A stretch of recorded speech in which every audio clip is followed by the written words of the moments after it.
Necrosis. Necrosis is one of the mechanisms of a cell death along with apoptosis. Let me remind you that a cell death occurs because of initial strain to the cell, and during an initial strain the cell will try to adapt by mechanisms such as metaplasia, hyperplasia, hypertrophy. Once it is unable to adapt, it will undergo an, let's say, injury. So the initial cellular injury will be irreversible, but further strain and further injury will cause an irreversible injury, which will result in cellular death via apoptosis or necrosis.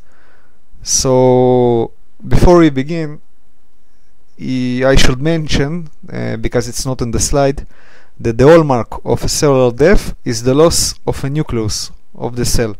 So basically the nucleus can be lost through, like the loss of the nucleus, it occurs in 3 steps. First step is pycnosis, and sorry if I misspelled this, pycnosis, which basically means shrinking of the nucleus inside the cell. The second step is karyorrhexis, which basically mean breaking down of the nucleus, and the first step is karyolysis. And you can guess by its name, by the ending of its name, lysis. Karyolysis means the degradation of the broken up nucleus into like protein products, like basic building blocks of the products which build the nucleus. So this is like, it's degraded into its pure form. So let's say if I look, like if histologically I look at a cell which undergoes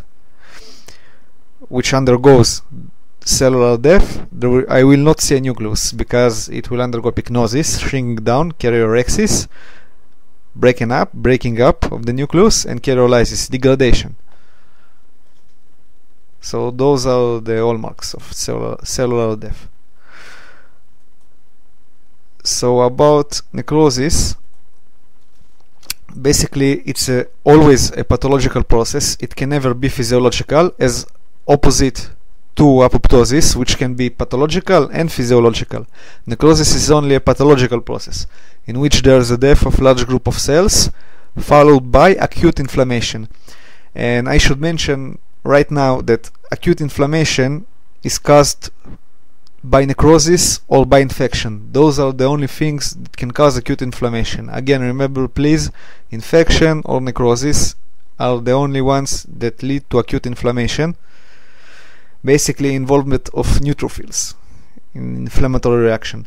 And we can also subdivide necrosis into a couple of subtypes: coagulative necrosis, liquefactive necrosis, gangrenous necrosis, gummatous necrosis, caseous necrosis, fat necrosis, which also can be subdivided into enzymatic fat necrosis or traumatic fat necrosis, and fibrinoid necrosis. Before we begin discussing about the types, let me just remind you that in apoptosis, the difference between apoptosis and necrosis is that in apoptosis the cell shrinks down and condenses, right? Condenses. And the material of the cell, the degraded material, is packed into apoptotic bodies, which get phagocytized by macrophages. And in necrosis, the cell, instead of shrinking down, it actually swallows up, and because it swallows up, it eventually explodes.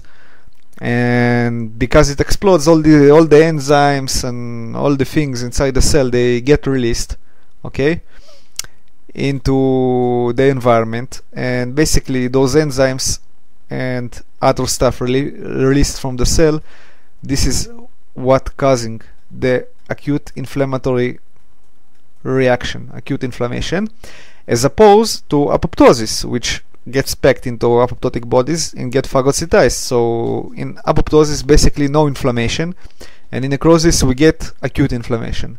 So this is a major difference. And also I should mention that necrosis occurs in a large group of cells, okay, as opposed to apoptosis, which occurs in one cell or very small group of cells, okay.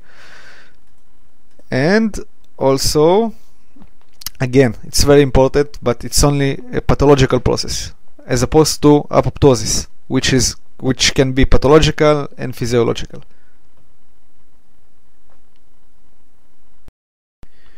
In coagulative necrosis, the cell shape and organ structure, they are preserved, and basically this type of necrosis, it occurs due to denaturation of enzymes and structural proteins, and it most commonly occurs because of intercellular accumulation of lactate and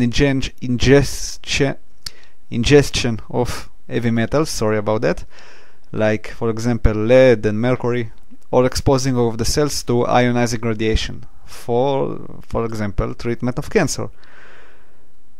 Now, in this type of necrosis, again, the cell shape and organ structure, they are preserved, and like I told you before, the nucleus, it disappears. So again, due to karyolysis, which is breaking down into building blocks. And also, if we look macroscopically, along with the nucleus disappearing, we will see distinct outlines of cells present within the dead tissue. So this is a normal renal glomerulus and renal tubules, okay. This is the renal glomerulus, and here you can see the renal tubules. This is a normal histological picture of the kidney. So you can see basically distinct cell outlines, and you can see the nucleus inside the cells. See? Of course you see the nucleus stained by the purple staining, okay, eosine hemotoxylin. And this is coagulative necrosis. As you can see, the cell outlines, they are a bit unclear, and the nucleus disappeared due to karyolysis, which is again degradation to building blocks after, of course, pycnosis and karyorexis. So there you go, microscopically the nucleus will disappear, and we will see indistinct outlines of the cell as opposed to distinct outlines inside the normal kidney, for example. And this type of necrosis, it occurs mainly in basically coagulative necrosis will occur in any infarcted tissue except the brain. If there is a necrosis of the brain, it will be liquefactive necrosis. But in any infarction of any organ except the brain, you will see coagulative necrosis, and this is very important. Now, another important thing is that in coagulative necrosis, the infarcted organ or infarcted tissue, it will be pale and it will be wedge shaped. And let me explain you this concept.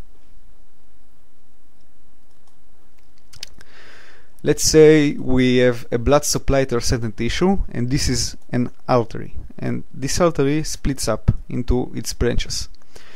Let's say we get a thrombus right over here. So if you get a thrombus right over here, the blood supply will cut off, okay, to this organ.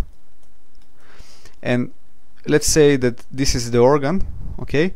So the blood supply will be cut off, and all this area will be pale, okay, and it will be like wedge shaped, so it will be like pointing down, and on its tip where it points down, this is usually the place where the blood supply was cut off. So it will be wedge shaped and pale, because it's not rocket science, there's a cut of blood supply, so it will be pale. And before I show you an example, I should mention that it's like coagulative necrosis is commonly seen in ischemic infarction of any organ except the brain, like I told you, and it can be pale, like I just explained to you, due to ischemic infarction, or it can be hemorrhagic.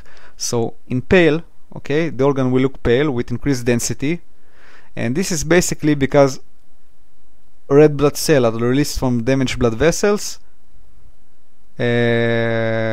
but they are prohibited from entering to the necrotic tissue, like I just explained to you. Okay, due to thrombus, the tissue here is infarcted, there is no blood supply, so of course it will look pale and it will be wedge shaped. So let me show you an example.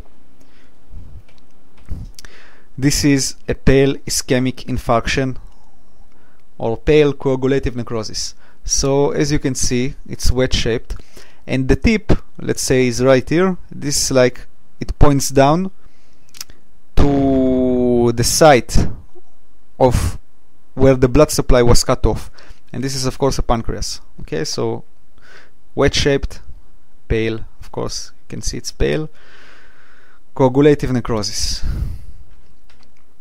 Now hemorrhagic red infarction, it occurs if the blood re-enters, and it occurs like if the blood re-enters, then what does it mean? It means if it is able to re-enter, then the tissue, it must be loose, right? So it occurs in loosely organized tissue, and examples for loosely organized tissue could be the lungs, could be the testicles, or the small bowel. So again, RBCs are released from damaged blood vessels, but in this case, because the tissue is loose, they can diffuse to the necrotic tissue and giving it an hemorrhagic appearance. So instead of pale, it will look red. And can you identify what you look at? Of course, this is testicles, and this is hemorrhagic infarction of the testicles, which has loose tissue. So the released blood vessels, the released red blood cells, they are able to diffuse to it, giving it an red appearance. So this is about coagulative necrosis.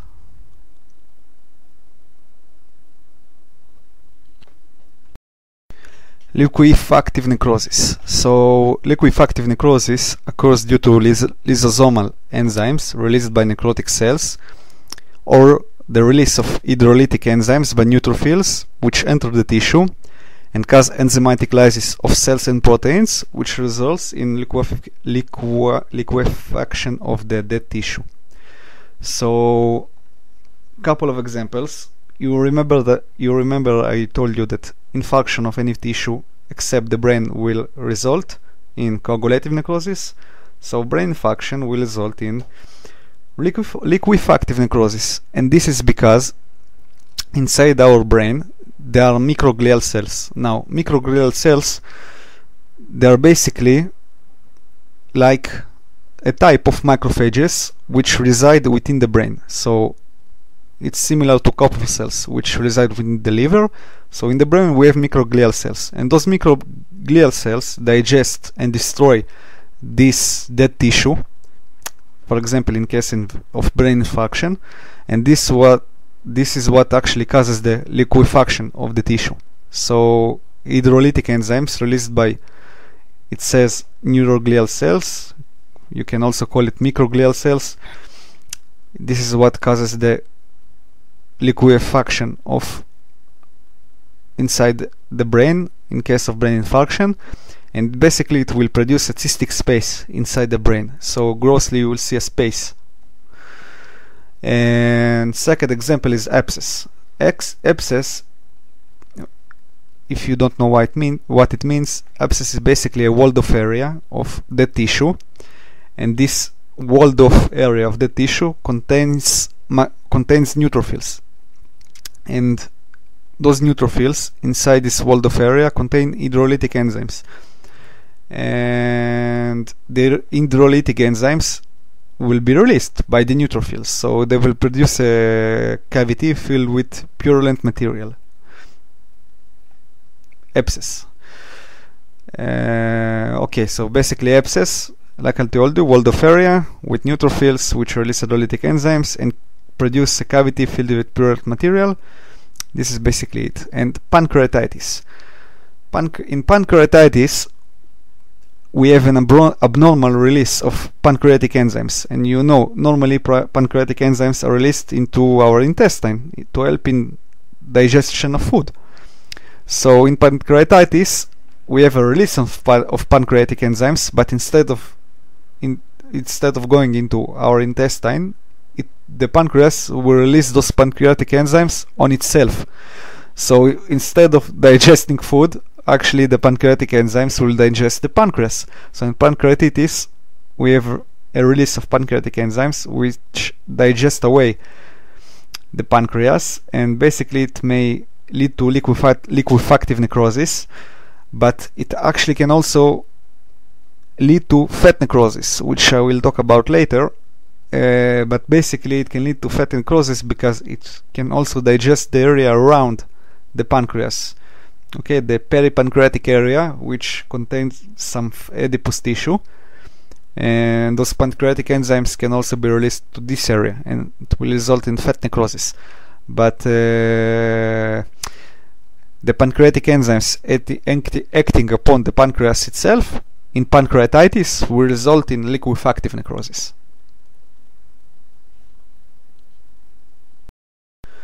So, gangrenous necrosis. Gangrenous necrosis can actually be classified as a type of coagulative necrosis, and as opposed to coagulative necrosis that looks pale and wedge-shaped, gangrenous necrosis resembles mummified tissue. Okay, mummified tissue, this is important, mummified tissue, and it also can be called dry gangrene. So in dry gangrene, gangrenous necrosis, it's typically seen, and this is a hallmark, it's a lot of times occurs in ischemia of the lower limbs, okay, but it can also occur in gastrointestinal tract, but typical in ischemia of lower limbs. I recommend you to remember it, it's very important and appears a lot on many different exams. And it can also be seen in diabetics. And why it can be seen in diabetics? Because sometimes there's a partial occlusion of the popliteal artery due to atherosclerosis, which is a typical complication in diabetics. And this atherosclerosis of the popliteal artery again will lead to ischemia of the lower limbs, resulting in dry gangrene or gangrenous necrosis. Now there's a definition called wet gangrene. This is basically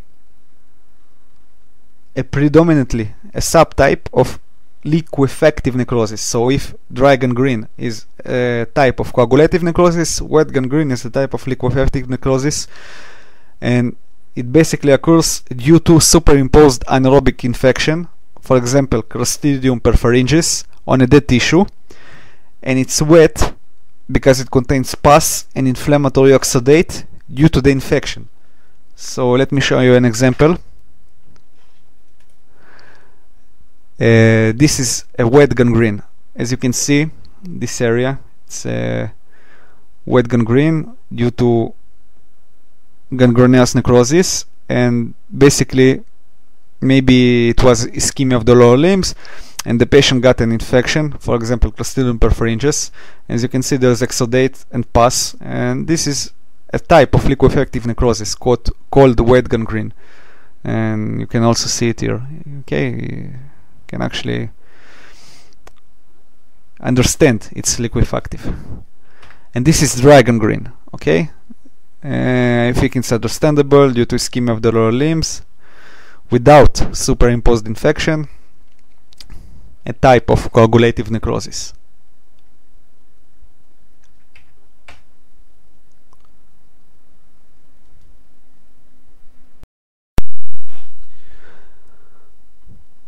Gammatus necrosis, sorry if I mispronounce it, but let's just call it gammateus necrosis. Okay, so this is actually another variant of coagulation necrosis, and it is associated with spirochetal or spirochetal, let's call it, diseases, for example tertiary syphilis, and it possibly it can occur due to hypersensitivity reaction, which is directed against the spirochetes, or whatever you call it. So basically hypersensitivity reaction against the spirochetes, and those gummas in gamma-teos necrosis will appear on skin and bone. Appearance on skin and bone is the most common in this type of necrosis, and it can also appear in liver, testicles and soft tissue. Grossly, the gummas will be firm and rubbery, and this is the opposite of another type which will I explain later, caseous necrosis. So gummas, they will look firm and feel like rubber, and histologically the structure of the cell will not completely be obliterated. Again, you can compare it to caseous necrosis. There's a misspelling here, sorry about that, but it's the opposite of caseous necrosis, and it will be surrounded by a rim of fibroblasts, macrophages, lymphocytes, plasma cells, and sometimes multinucleated giant cells.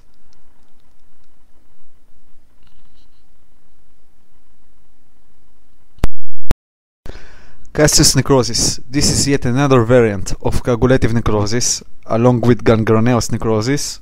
Of course, the dry gangrene type of gangreneous necrosis, and gamma-teos necrosis. So caseous necrosis is yet another variant of coagulative necrosis, in which there is appearance of acellular or a cellular cheese-like material upon gross examination of the organ, and this is, to me, actually looks more like liquefactive necrosis, but it's more thickened, more like if you look at it, which later on I will show an example, it will look more thickened, like more materialistic. So it has like a cottage cheese appearance, caseous necrosis. So this is a characteristic of granulomatous inflammation due to TB or tuberculosis infection or fungal infection, and the caseous material which is present within the granuloma is produced by the release of lipids from the cell wall of the Mycobacterium tuberculosis, and it may also be some other type of atypical mycobacteria or systemic fungi like histoplasm after an immune destruction by the macrophages and epithelioid cells. So again, microscopically we will see a cellular cheese-like material, and it's usually found at the center of the granuloma, and the caseous material will be surrounded by activated macrophages, epithelioid cells, T helper cells, and multinucleated giant cells. So if I may explain,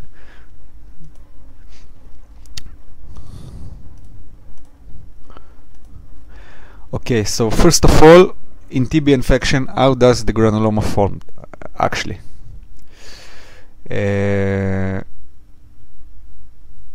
Okay, first of all, we have activation of macrophages. So let's say this is a macrophage. We have CD4 positive,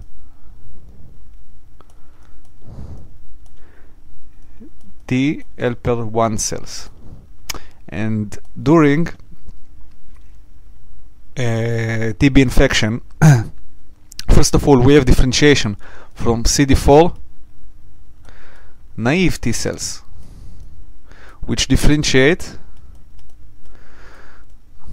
to CD4 positive T helper 1, and those CD4 positive T helper 1 will release interferon gamma, which is a substance that causes the differentiation of macrophages into epithelioid cells. So they will be like more bigger, better macrophages, and actually those epithelioid cells can also combine, and together they form multinucleated giant cells. So this is what actually takes care of the TB infection. So let's say this is the granuloma, and as I told you already, inside the granuloma there are T helper cells, okay, differentiated from T naive to T helper 1, multinucleated giant cells, macrophages or epithelioid cells, and inside the granuloma, they will be inside the granuloma along with the TB antigens, with the bacteria. Let's say this is TB, right, inside the granuloma. And the granuloma will be surrounded by a rim of lymphocytes, for example T lymphocytes, okay. This will surround the granuloma, and it will activate more and more macrophages into epithelioid cells, giant multinucleated cells. And the way I see it, basically those epithelioid cells and TB, they release enzymes. They have like a private war inside the granuloma, so they release destructive enzymes on each other. And basically inside the granuloma, this release of destructive enzyme, this is what causes the cheese-like material. You'll do it yellow because it's cheese-like material, which is caseous necrosis. So you just have to remember that caseous necrosis is the hallmark of TB infection, tuberculosis infection, or fungal infection, and that inside the granuloma we have T cells, T helper 1 cells, multinucleated giant cells, and more importantly epithelioid cells, which are activated macrophages. So again, the caseous material present within the granuloma is produced by the release of lipids from the cell wall of the Mycobacterium tuberculosis. This is due to warfare going on between our immune system and the TB. So as you can see, this is caseous necrosis, okay, cheese-like material. It looks like liquefactive, just more like with more substance, more dense texture.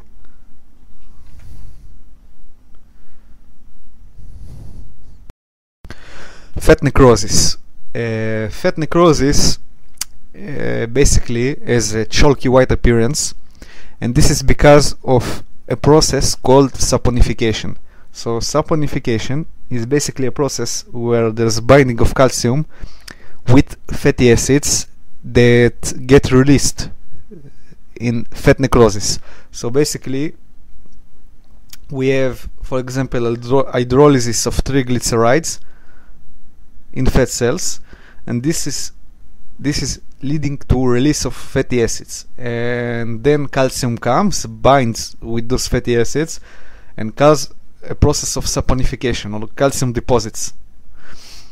So fat necrosis can be divided into two subtypes: enzymatic fat necrosis and traumatic fat necrosis. And enzymatic fat necrosis, this is basically occurs in an acutely inflamed pancreas. And if you remember, I told you that pancreatitis is one of the reasons of liquefactive necrosis. But if there is inflammation of the peripancreatic fat, okay, outside the pancreas, this will actually lead not to a liquefactive necrosis, it will lead to fat necrosis. So basically in peripancreatic fat, okay, in acute inflammation of the pancreas, there will be activation of pancreatic phospholipase, okay, and one of the reasons for it is excessive alcohol intake, and this causes an hydrolysis of triglycerides in fat cells, which leads to release of fatty acids. And once the fatty acids are released, they will bind with calcium, and it will again result in saponification. And as I told you already, that saponification is the binding of calcium with fatty acids, and this may result in dystrophic calcification, which is again deposition of calcium in dead or dying tissue. So dystrophic calcification, I should mention this, it also occurs in psammoma bodies, okay, for example seen in papillary carcinoma or meningioma. and those are tumor cells which grow very rapidly, and basically they outgrow their blood supply, die, and then dystrophic calcification, the binding of calcium with fatty cells, and the deposition of this calcium inside the dead or dying tissue, basically dystrophic calcification. And in this case, the serum calcium and phosphate levels will be normal, and this is very important. So during this process of dystrophic calcification with psammoma bodies, the serum calcium and phosphate levels will be normal. We also have a term called metastatic calcification, and this is a different process than dystrophic calcification. In metastatic calcification, the serum calcium and phosphate levels will be elevated, and this elevated serum calcium and phosphate levels basically will force calcium deposits, okay, inside the tissue. So this is seen in metastatic calcification, and I should also mention that metastatic calcification doesn't mean that the person who has metastatic calcification has cancer, although it can occur in for example bone cancer.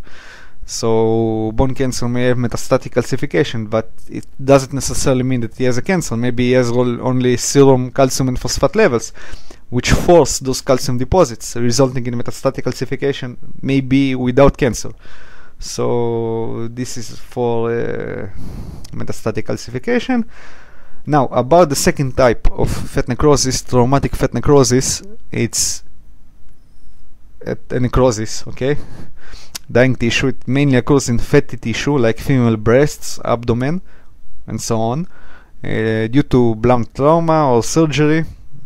And unlike enzymatic fat necrosis, it is not mediated by enzymes, okay? It's mediated by the trauma and results in fat necrosis, okay? In this case, traumatic fat necrosis. So here is an example for fat necrosis, in this case enzymatic fat necrosis. And this is of course the pancreas, and here you can see the fat surrounding the pancreas, okay, peripancreatic fat, and this is basically fat necrosis. You see the white chalky material due to deposition of calcium which binded with the fatty cells, released maybe due to, again, pancreatitis, which may cause liquefactive necrosis in the pancreas itself, or fat necrosis in the peripancreatic fat. So this is the fat surrounding the pancreas, and you can see here fat necrosis in the peripancreatic fat. Right, so the last type of necrosis, okay, is fibrinoid necrosis, and this may occur in small vessels such as arteries, arterioles, venules, glomerular capillaries, or it can occur in valve leaflets, or the myocardium or subcutaneous tissue, and it occurs due to protein leakage into blood vessels that results in bright pink staining, okay, histologically bright pink staining in a damaged tissue. And you can see here this is of course the blood vessel, and this is the bright pink staining, okay? So it results in a bright pink staining in a damaged tissue due to protein leakage in blood vessel wall. So examples for fibrinoid necrosis, it's immune vasculitis or anoxon purpura, okay, associated also with IgA nephropathy, I should mention, or malignant hypertension. And why does malignant hypertension associated with fibrinoid necrosis? Maybe I should explain to you what malignant hypertension is. We have two types of hypertension: malignant hypertension and benign hypertension. And benign hypertension is like a sort of low-grade fever, low-grade hypertension, and this is of course causes like chronic low-level damage, okay, to tissue or organs. And malignant hypertension is very hypertension. Basically, if you want the classification of malignant hypertension, it's when the diastolic hypertension is more than 130. So more than 130, maybe I should write it. Okay, more than 130, this will result in malignant hypertension. Of course, more than 130 diastolic.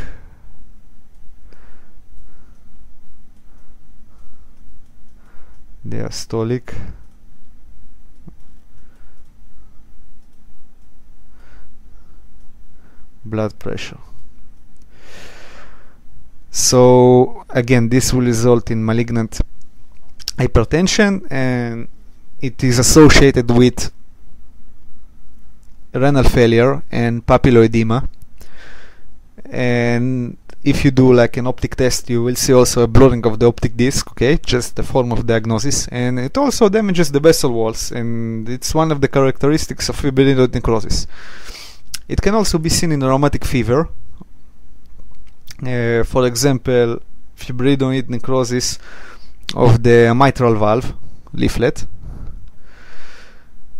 And another condition where it can occur is, for example, in preeclampsia. So let's say we have a 30-year-old woman who comes to you, and she's in her third trimester, and she has an increased blood pressure and proteinuria. So in this case, it may lead to a fibrinoid necrosis of what organ? Of the placenta, of course. So preeclampsia in women. It's pretty... They like to ask this question in exams because it's pretty tricky. So you should remember preeclampsia in women is associated with fibrinoid necrosis of the placenta. So again, this is the deposition of the bright pink stain around the blood vessel in fibrinoid necrosis, and this ends our lecture about fibrinoid necrosis. I also would like to mention, if you viewers want me to do some specific lecture, please mention, or if you have any criticism, please write it down, or any questions, you can please write it down. And also, if you like those lectures and want to see more of them, please subscribe. Thank you for listening.